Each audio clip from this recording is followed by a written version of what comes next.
नमस्कार, स्वागत है आपका हमारी खास पेशकश कमाई का वायदा में। मैं हूं विवेक मित्तल। मार्केट की स्थिति पर नज़र डालें तो मार्केट में इस समय भी अभी 550 पॉइंट की गिरावट देखने के लिए मिल रही है। देखिए, ये थोड़ा सा प्रॉब्लम तो है मार्केट में आज। और मार्केट में अब करना क्या चाहिए, यही सवाल होगा कि आज बाइंग वाला दिन है या आज अलर्ट होने वाला दिन है।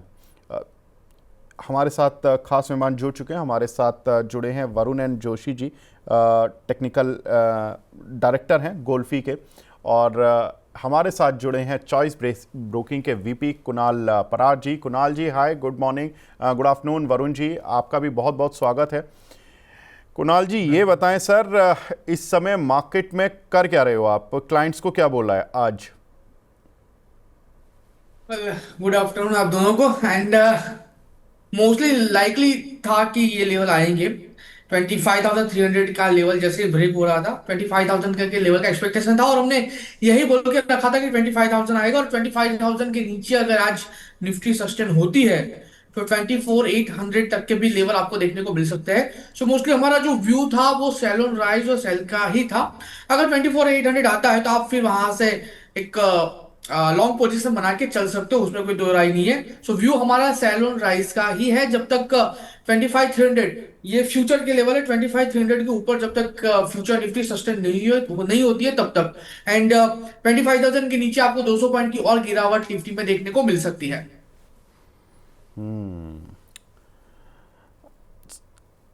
वरुण जी, आपका क्या मानना है? आप बताइए सर। आपका आज जी पहले तो हमारे मनी नाइन के मंच पे पहली बार आपका बहुत बहुत स्वागत। और बताइए सर, क्या आपका व्यू क्या है? थैंक यू विवेक जी, मुझे इनवाइट करने के लिए। और प्लेजर। आप प्लेटफॉर्म शेयर करें जो आपके व्यूअर्स के साथ मैं बात कर सकूं। तो सेम जैसा बताया हमारे जो को पैनलिस्ट है उन्होंने, कि जैसे निफ्टी सेल राइज का एक स्ट्रक्चर बन रहा था। और जैसे आप देखेंगे 30 जून को जो निफ्टी ने एक टॉप बनाया था 25,670 के आसपास का, वहां से मार्केट ने एक डाउन ट्रेंड शुरू किया है। और आप डेली चार्ट पर देखेंगे तो लोअर हाई लोअर लोस के एक पैटर्न चल रहे थे। और पिछले 2-3 दिन से 25,150 25,000 के आसपास सपोर्ट ले रहा था मार्केट। बट जैसे ही आज 25,000 का लेवल ब्रेक हुआ तो मार्केट नीचे। और हमारा पहला टारगेट था 24,950 और दूसरा टारगेट है 24,850 के 850 825 के आसपास। जी विवेक जी। ठीक है। कुणाल जी, ये बताएं फिर कि आज कोई अगर कॉल पुट में काम करना चाहता है तो आज कौन सी कॉल पुट ले वो? मतलब अगर कॉलपुट की बात करें तो एक्चुअली ऑलरेडी विवेक जी क्या है, मोमेंटम आ चुकी है। मॉर्निंग से हमने पुटे सजेस्ट की थी और अच्छी खासी मोमेंटम भी हमें वहां पे देखने को मिल रही है। नाउ फिलहाल अगर मुझे इस लेवल पे पूछा जाए विवेक जी, तो मैं फिलहाल कोई नई कॉल या पुट में सजेशन नहीं दूंगा। हाँ, मैं इतना जरूर कहूंगा कि 2 बजे के बाद मार्केट में एक टर्निंग पॉइंट आ सकता है। मोस्टली चांसेस लोअर लेवल के ही है कि आज आपको वापस 100 पॉइंट का यहाँ से और यानी कि 250 पॉइंट की आपको गिरावट देखने को मिले। तो वो 2 बजे के बाद का ये टर्निंग पॉइंट है। तो वहां पे हम सजेस्ट कर सकते हैं कि 24,900 की फिलहाल नहीं, मैं क्लियरली बोल रहा हूँ, 12 बजे है फिलहाल नहीं। अगर 2 बजे अगर मार्केट इसी लेवल पे रहता है तो वहां पे मैं 24,900 की पुट यहां से खरीदारी करके चलने की सलाह दूंगा। 100 पॉइंट के हिसाब से एक अच्छा खासा टारगेट हमें वहां पे देखने को मिल सकता है। ठीक है। वरुण जी, एक चीज़ बताइए। मुझे एक हमारे पुराने एक्सपर्ट थे, वो मैसेज करते रहते हैं। वो बोल रहे थे कि अक्सर फ्राइडे का दिन बड़ा ख़राब रहने लगा है मार्केट का। आप भी आप क्या मानते हैं, ये फ्राइडे आज ही काम निपटा लेगा जैसे कुणाल जी बता रहे हैं, या अभी मंडे भी हमें ऐसा ही? ब्लैक मंडे और ब्लैक फ्राइडे बड़े प्रसिद्ध हैं ये। बाकी कोई दिन ब्लैक नहीं कहलाता। Black Tuesday, black Wednesday, Thursday, ये नहीं अक्सर हमने सुने, लेकिन ब्लैक मंडे और ब्लैक फ्राइडे, ये बड़ी कहानी सुनी है। सर, क्या लग रहा है? जी सर देखिए, जैसे हम इंडियन मार्केट की बात करें तो थर्सडे हमारा एक्सपायरी होता है, वीकली एक्सपायरी होता है, फिर मंथली एक्सपायरी भी होता है। तो एक्सपायरी के बाद जो नई पोजीशन बनती है फ्राइडे को, तो एक फ्रेश पोजीशन होती है। और वीकेंड भी होता है, सैटरडे संडे ऑफ होता है, तो मार्केट के पार्टिसिपेंट्स थोड़ा रिस्क ऑफ करके चलते हैं। जो अपना पोजीशन है थोड़ा वाइंड अप करते हैं, तो उसी दिन थोड़ा पोजीशन हल्की होने के कारण जो एफएनओ में पोजीशन कम बनती है। तो वहां से एक सेलिंग प्रेशर आ जाता है क्योंकि पोजीशन इतनी है नहीं। और सैटरडे संडे डेवलपमेंट कुछ आती है। अभी तो आप समझ रहे हैं कि जैसे ट्रम्प साहब है, तो कुछ भी सैटरडे संडे में ट्रेड कर देते हैं या कुछ भी आ जाता है, तो मार्केट वही पैनिक में मंडे भी वो ट्रेंड कंटिन्यू करता है। तो इसीलिए फ्राइडे और मंडे ब्लैक माने जाते हैं, क्योंकि अनसर्टनिटी क्या ज्यादा होती है दोनों दिनों में, क्योंकि आपका वीकेंड आ रहा है और वीकेंड के बाद का जो न्यूज़ फ्लो है उस पर मार्केट रिएक्ट करता है। चलिए, अब कुछ दर्शकों के सवाल लेना शुरू करते हैं। कुणाल जी, कमलेश भट्ट जी का सवाल है रिलायंस इंडस्ट्रीज पर। सर, इसके बारे में कुछ बताएं, क्योंकि आज रिजल्ट्स भी हैं, रिएक्शन मिलेगा इस पे। या तो आज प्री रिजल्ट कुछ हो पाया तो अगर 3:30 तक हुआ तो ठीक है, नहीं तो रिजल्ट का रिएक्शन जो होगा वो मंडे मिलेगा। क्या लग रहा है सर कुणाल जी? वेल, मोस्टली आपकी बात सही है। रिजल्ट का जो रिएक्शन आएगा वो मोस्टली मंडे को हमें देखने को मिल सकता है, क्योंकि नॉर्मली रिलायंस अपना रिजल्ट आफ्टर मार्केट आवर से प्रेजेंट करता है। 1470 के अराउंड ये स्टॉक है, और लाइकली चांसेस है ये स्टॉक आपको नीचे में 1430 से लेकर 1420 तक के लेवल दिखा सकता है। एंड 78 to 82% की प्रोबेबिलिटीज आप यहाँ पे पकड़ के चल सकते हो कि 1420 या 1430 के लेवल ये स्टॉक आपको दिखाने के लिए रेडी है, और वहां पे अगर आता है तो आप वहां पे खरीदारी करके चल सकते हो।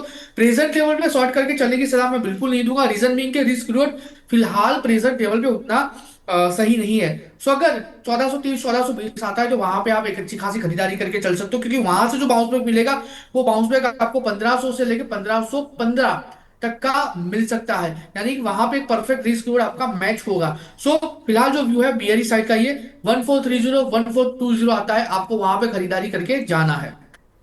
बिल्कुल। देखिए, जो दर्शक रिलायंस को खासतौर से क्लोजली ट्रैक कर रहे हैं, मैं उनको बता दूं कि करीब कंपनी के रेवेन्यूज़ में 15% का जंप देखने के लिए मिल सकता है, और प्रॉफिट में 32% का जंप देखने के लिए मिल सकता है। लेकिन काउंटर, पहले अगर आप पिछले 2-3 महीने का चार्ट उठाकर देखेंगे ना, तो एक काउंटर ऑलरेडी चल चुका है।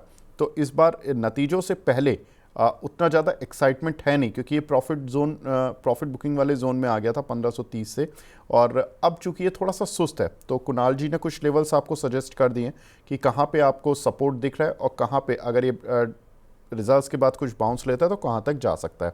अगला सवाल हमें मिला है, श्री चरण ब्लॉक्स के नाम से एक आईडी बना हुआ है। सर, ऐसे कोई स्टॉक का F&O बता दीजिए जिसमें मेरा 2.5 लाख रुपए का लॉस है, थोड़ा थोड़ा रिकवर कर सकें। वरुण जी, कुछ आपकी रडार पर कोई स्टॉक्स हैं जो कि आप देख रहे हैं और लगता है कि यहाँ पर कॉल पोर्ट या फ्यूचर लेकर यहाँ पर या फ्यूचर बेचकर कुछ पैसा बन जाए और कुछ लॉस कवर हो जाए? जी सर, मेरे ध्यान में अभी पॉलीकैब एक स्टॉक है जो अपना जो प्रीवियस रेजिस्टेंस है वो क्रॉस कर रहा है। और यहाँ पर आप देखेंगे जैसे डेली चार्ट में भी अपना एक कंसोलिडेशन खत्म करके 10 EMA से अपना कंसोलिडेशन खत्म करके एक ब्रेकआउट देने की कोशिश कर रहा है, और अपने पिछले वीक के हाई से भी ऊपर जाने की कोशिश कर रहा है। तो मेरा सलाह रहेगा कि 68 के स्टॉप लॉस से पॉलीकैब में आप लॉन्ग कर सकते हैं। टारगेट बनेगा 7100 और 7150 के अराउंड टारगेट बन सकते हैं सर। ठीक है। एक सवाल हमें मिला है, हमारी रेगुलर व्यूअर हैं गाधिया मिता जी, इनका सवाल है सर, डालमिया भारत पर 2260 रुपये की स्ट्राइक की कॉल ली हुई है इन्होंने 60 रुपये पर। कुणाल जी, 45 पर आ गई है, कुछ टारगेट वगैरह बता दीजिए। वेल, डालमिया भारत की कॉल की बात करो, जिस हिसाब से फिलहाल डालमिया भारत ट्रेड कर रहा है, व्यू फिलहाल पॉजिटिव साइड का ही है। 2270 के अराउंड ये स्टॉक ट्रेड कर रहा है।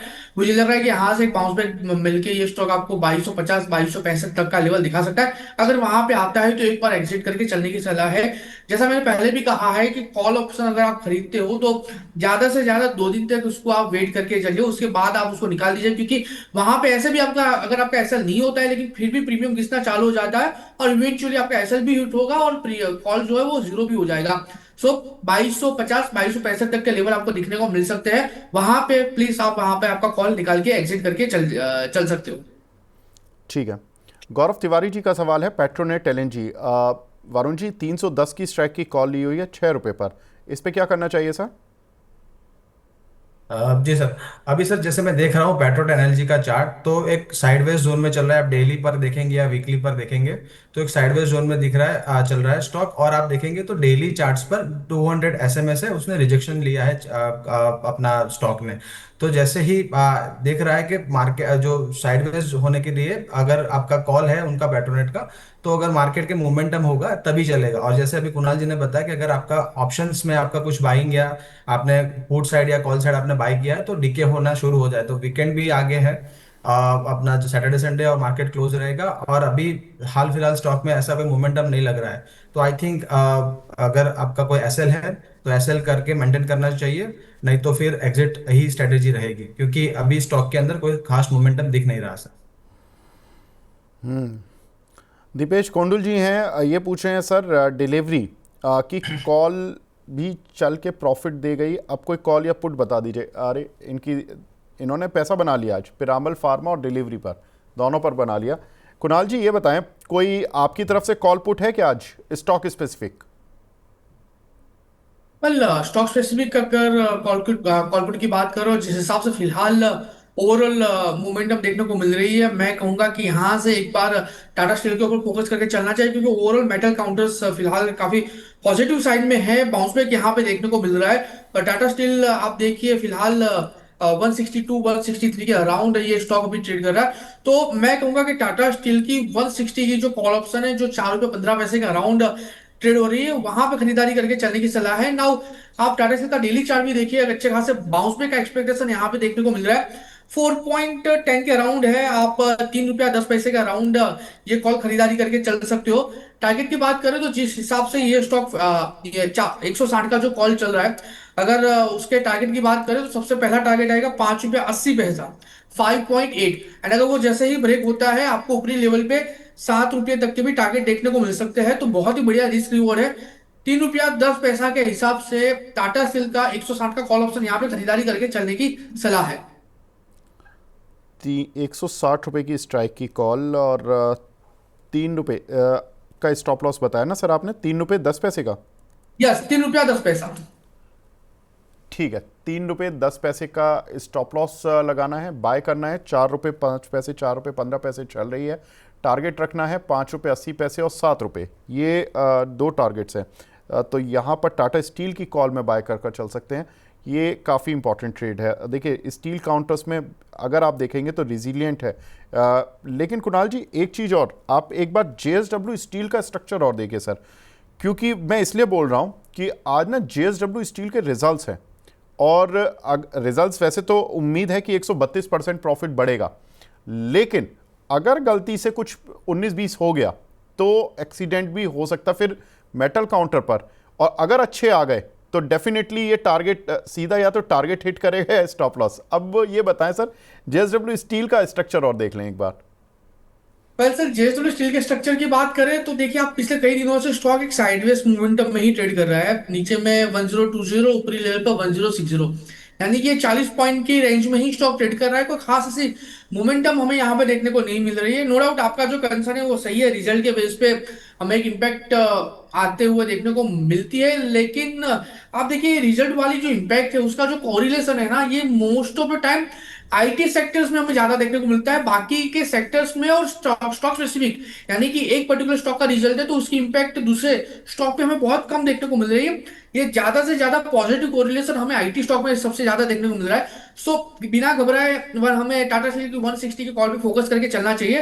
और अगर रिजल्ट खराब भी आता है जेएसडब्ल्यू स्टील का, तो 1020 का लेवल है, और उसके नीचे ऐसे भी 990 के अराउंड 200 डीएमए का एक काफी अच्छा सपोर्ट है। तो बाउंस बैक के एक्सपेक्टेशन यहाँ से हमें बिल्कुल रखने चाहिए, और वापस आपको 1060 1080 तक के लेवल जेएसडब्ल्यू स्टील दिखा सकता है। और मैं कहूंगा विवेक जी, अगर वर्स्ट केस में अगर जेएसडब्ल्यू स्टील यहां से टूट भी जाता है खराब रिजल्ट के बेस पे, और अगर 980 का लेवल दिखाता भी है, तो उससे बढ़िया दूसरा कोई लेवल नहीं होगा पोजीशन लॉन्ग करने के लिए, क्योंकि वहां से जो बाउंस बैक आपको मिलेगा वो तकरीबन तकरीबन 80 से 100 पॉइंट का देखने को मिल सकता है।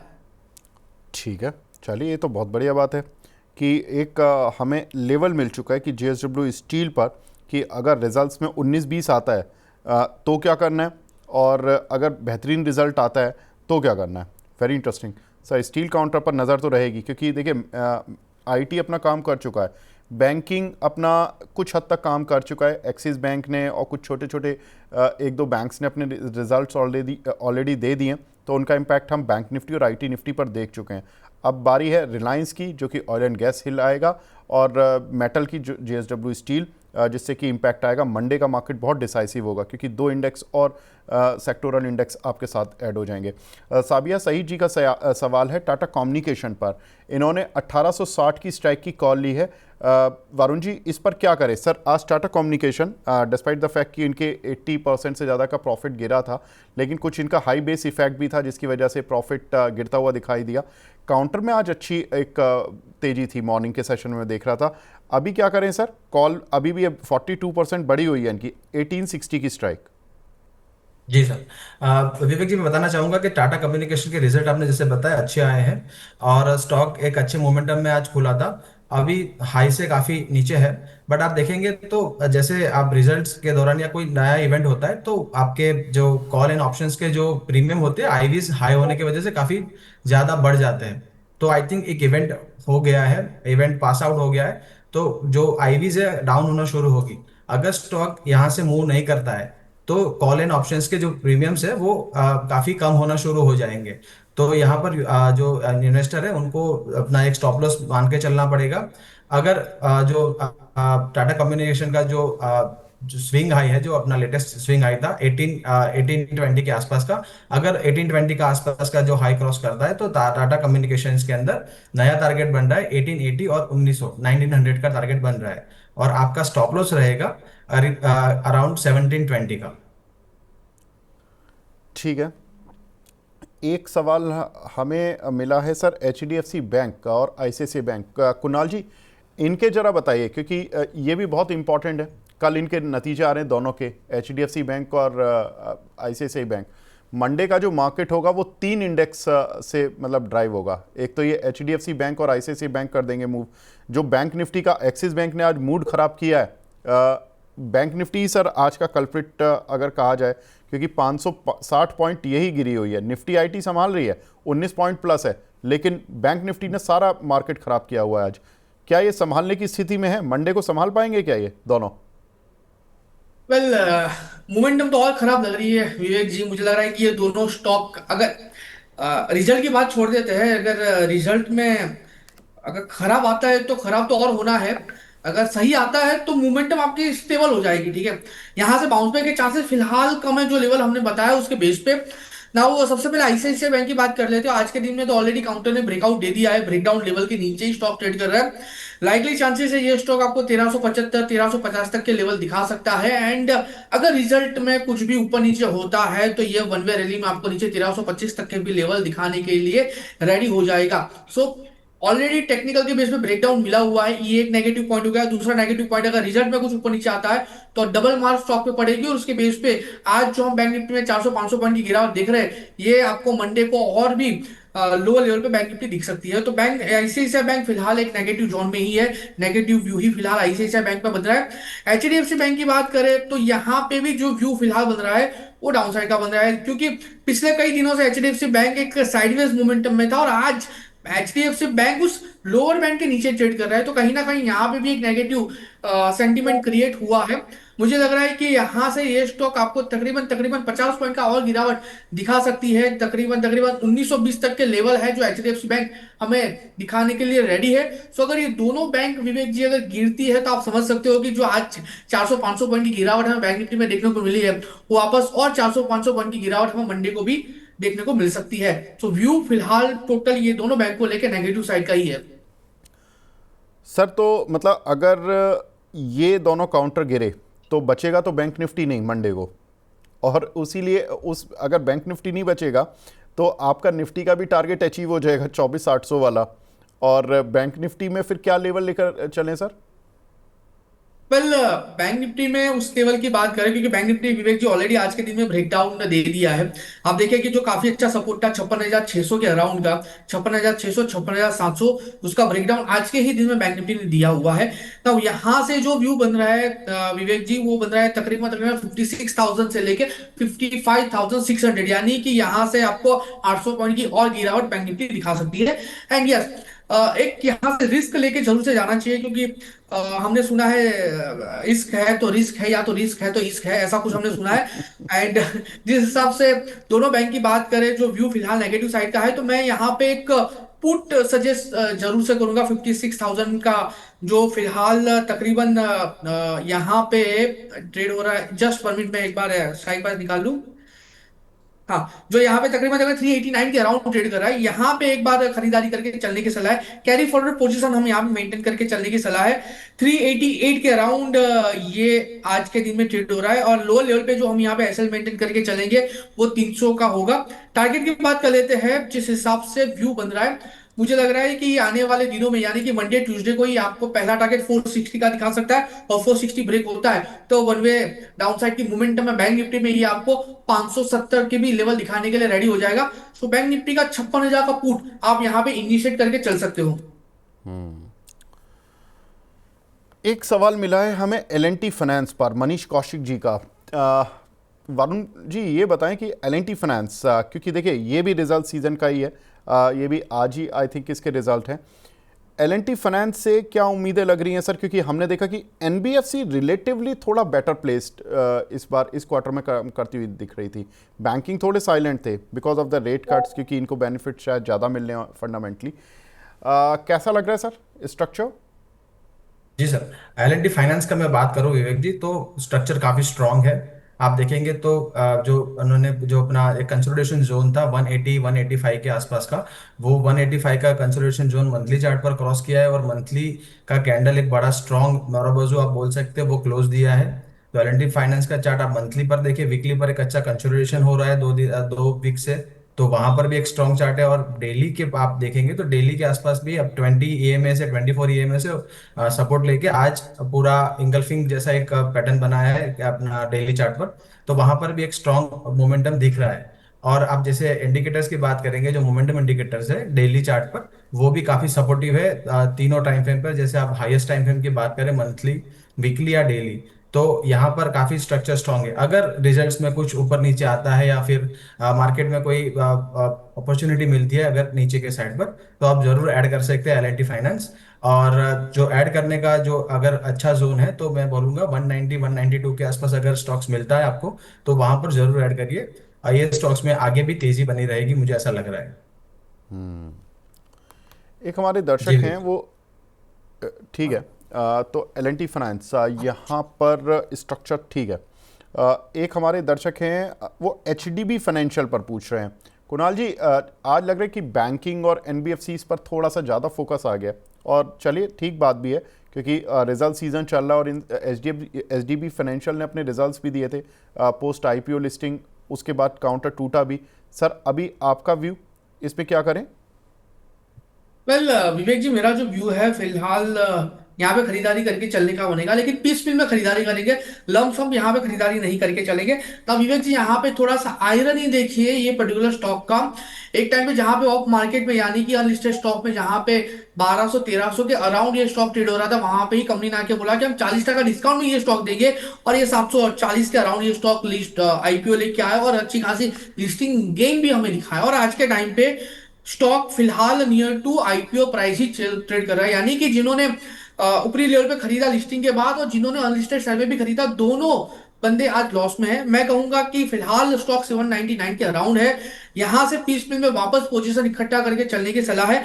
वर्स्ट केस में ये स्टॉक आपको वापस 740 तक के लेवल दिखा सकता है। अगर ये लेवल आता है तो आपको वापस एंट्री करके चलने की सलाह है।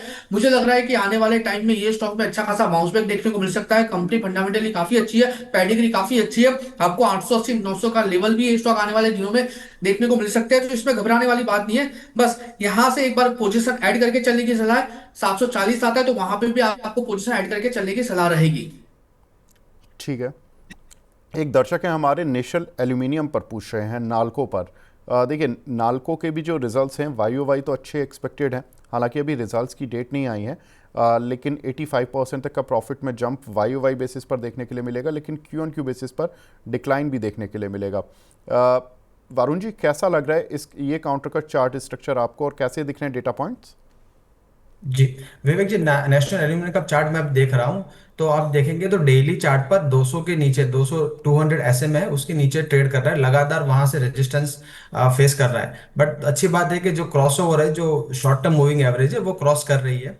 तो अगर रिजल्ट अच्छे आते हैं, तो अगर 195 के आसपास का क्लोज मिलता है स्टॉक को, तो 195 के ऊपर अगर स्टॉक चलना शुरू करता है, तो आप 180 184 182 के स्टॉप लॉस से स्टॉक्स में आप पोजीशन बना सकते हैं। बट पहले स्टॉक को 195 के ऊपर क्लोज होना पड़ेगा, अपना 200 एसएमए क्रॉस करना पड़ेगा। फिर वीकली पर आप देखेंगे तो वीकली चार्ट पर भी फिर वहां से एक मोमेंटम शुरू हो सकता है, और करीबन 215 का एक टारगेट बन रहा है। स्टॉक अच्छा पॉइज्ड है, बट आई थिंक मुझे लग रहा है चार्ट के हिसाब से कि मार्केट एक ट्रिगर की वेट कर रहा है। यहाँ पर अच्छे रिजल्ट आते हैं तो स्टॉक ऊपर जा सकता है, अगर रिजल्ट्स खराब आते हैं तो स्टॉक थोड़ा नीचे भी आ सकता है, करीबन 175 170 के आसपास। वहां पर एक अच्छा बेस है। तो आई थिंक मार्केट एक वेट एंड वॉच की सिचुएशन में है। जैसे ही अच्छे रिजल्ट आते हैं, स्टॉक ब्रेकआउट देके ऊपर चलने की कोशिश कर सकता है। अगर रिजल्ट अच्छे नहीं आते तो नीचे के साइड 170 175 के लेवल्स भी आ सकते हैं सर। चलिए, ठीक है। हर्ष पटेल जी का सवाल है, बजाज फाइनेंस का फ्यूचर टारगेट क्या लग रहा है? बजाज फाइनेंस का फ्यूचर है सर इनके पास, आई थिंक क्या टारगेट लग रहा है कुणाल जी? कल बजाज फाइनेंस के फ्यूचर की बात करें, फिलहाल 928 के अराउंड ट्रेड कर रहा है, और व्यू मेरा पॉजिटिव साइड का ही है। लो लेवल पे 918 का हम यहाँ पे ऐसे मेंटेन करके चलेंगे।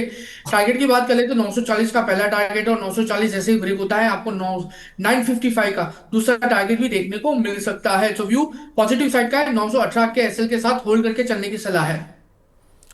ठीक है। एक हमारे दर्शक हैं राहुल सिंह जी, वो बोल रहे हैं सर काफ़ी दिन से मेरा सवाल नहीं लिया। मैं डेफिनेटली सर माफ़ी चाहता हूँ कि आपका सवाल मिस हो गया होगा। टाटा कंज्यूमर पर सवाल है, 1109 रुपये पर इन्होंने ख़रीदा हुआ है। वरुण जी इसके बारे में बताएं, क्योंकि हमने देखा कि एफएमसीजी स्टॉक्स में एक अच्छा सर्ज देखने के लिए मिला था जब एचयूएल के सीईओ ने रिज़ाइन किया था, और वहाँ से उस दिन काउंटर में 5% का तेजी देखने के लिए मिली। डाबर में हम देख रहे थे कि पिछले 15-20 दिन में एक अच्छा सेटअप बना, बजाज कंज्यूमर में अच्छा सेटअप बना। टाटा कंज्यूमर में कैसा सेटअप बन रहा है सर 1109 की खरीद? जी सर, टाटा कंज्यूमर का साथ आप चार्ट चार्ट आप देखेंगे तो अच्छी अच्छे लेवल से बाउंस हुआ है। बट आप देखेंगे डेली चार्ट पर एक चैनल पैटर्न में चल रहा है।